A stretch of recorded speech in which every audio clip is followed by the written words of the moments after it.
आप देख रहे हैं आदेश वर्ल्ड न्यूज 25 चैनल को सब्सक्राइब अवश्य करें। संपादक योगेश चौहान। साथ साथ जीने मरने का एहसास बदल जाता है। बुलंद हौसलों से जब चलता है इंसान तो एक ही रात में इतिहास बदल जाता है, इतिहास बदल जाता है। मंच पर बैठी विभूतियां एवं सदन में मेरे भाई और बहनों, चूंकि आदेश हुआ है 3 मिनट बोलना है और मुझे अभ्यास 3 घंटे का कराया है, कोशिश करूंगा अपनी बात 3 मिनट में ही पूरी करूं।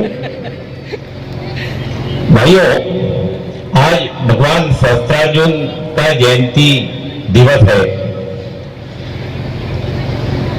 हमारे विद्यार्थी और भाई बहन भी यहां बैठे हैं।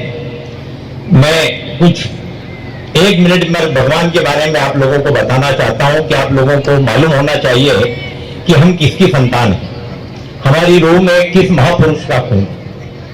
तो भाई और बहनों, आप सब लोगों ने भगवान विष्णु की शेषनाग के ऊपर प्रतिमा आराम करते हुए देखी होगी। लक्ष्मी जी चरण दबा रही हैं और उनकी तर्जनी उंगली के ऊपर सुदर्शन चक्र निर्बाध गति से घूम रहा है। तो जब राक्षस और देवताओं का, जिसे देवासुर संग्राम कहते हैं, युद्ध हुआ था, तो उस युद्ध में जो सुदर्शन चक्र था उसने ही राक्षसों का दमन और उनका घमंड चूर चूर किया था। तो जब भगवान शेषनाग सैया पर आराम अवस्था में थे तो सुदर्शन चक्र जब अपनी निर्बाध गति से घूम रहा था तो उन्होंने भगवान से एक प्रार्थना करी कि भगवान, मेरे को आपसे कुछ कहना है, यदि आपकी आज्ञा हो तो मैं कहूं। तो भगवान तो अंतर्यामी थे। भगवान ने कहा कहो। तो बोले, भगवान, मेरे मन में एक थोड़ा सा अहंकार उपज रहा है। बोले, जो देवासुर संग्राम में आपने विजय प्राप्त की, नाम तो आपका हुआ और कार्य तो सब मेरा था। आप उसका कारण तो मैं ही था जो आपने विजय प्राप्त की। तो भाइयों और बहनों, भगवान ने कहा, बोलो तुम्हारे मन में जो, बोले मेरी इच्छा आपसे युद्ध करने की है।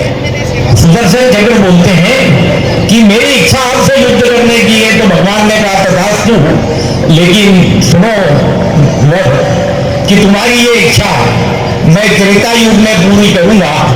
तुम चक्र अवतार, सुदर्शन चक्र के अवतार कहलाओगे।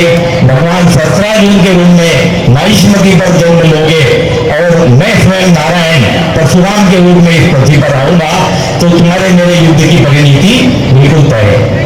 अब कभी भविष्य में आप बुलाओगे तो आगे की बात कहूंगा।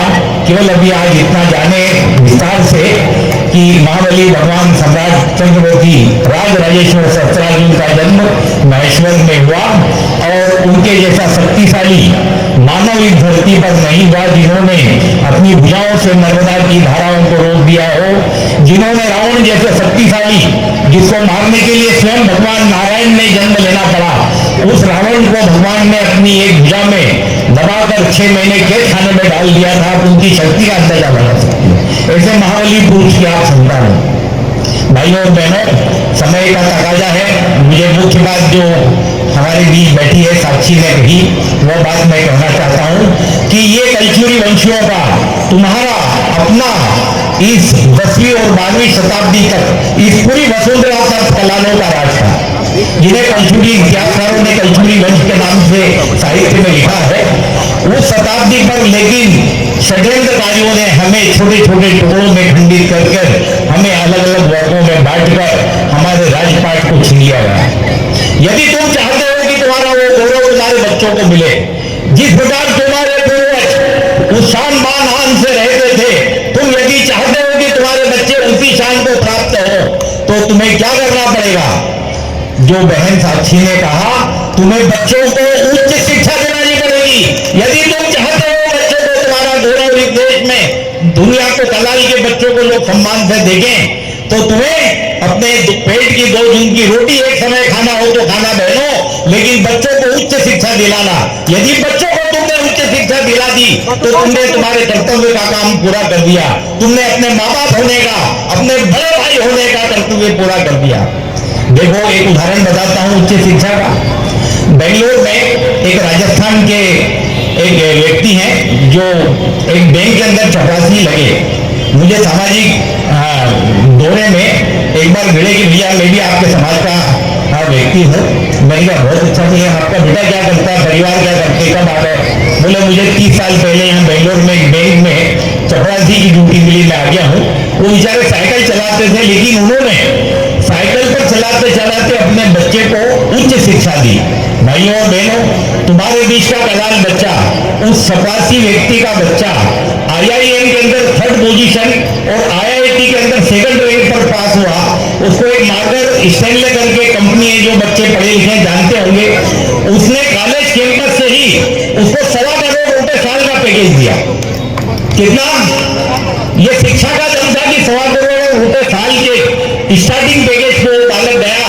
तो वो जो सज्जन मेरे पास आए थे अपने समाज के, बोले भैया मेरा बेटा आजकल ऐसी बात करता है जैसे राष्ट्रपति। तो मैंने कहा राष्ट्रपति से कम है? मैंने कहा क्यों, क्या हो गया?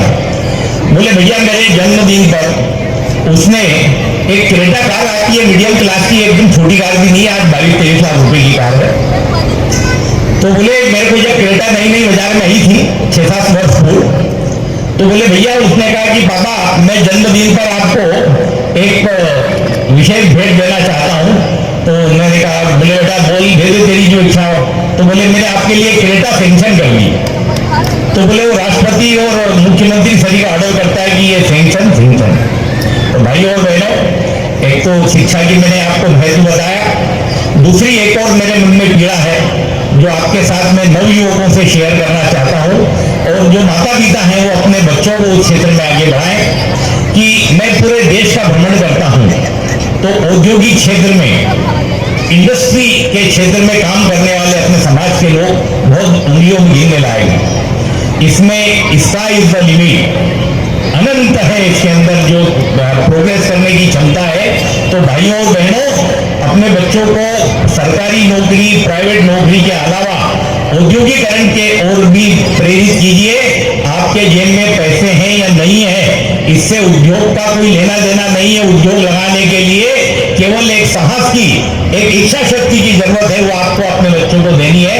इतना कहकर आपने मुझे बुलाया, बहुत बहुत धन्यवाद। मैं विशेषकर हमारे भाई शांतिलाल जी पड़ियार साहब के प्रति अपनी कृतज्ञता ज्ञापित करता हूं कि उन्होंने जब ये इतनी बड़ी एम्पायर यहाँ खड़ी की समाज की, तो जो उन्होंने समाज के लोगों के साथ जब इंदौर आए थे, तो मुझे इस बात का बड़ा गर्व है कि इस धरोहर में 1-2 मेरे परिवार की भी लगी है। मुझे इस बात का बड़ा गर्व है।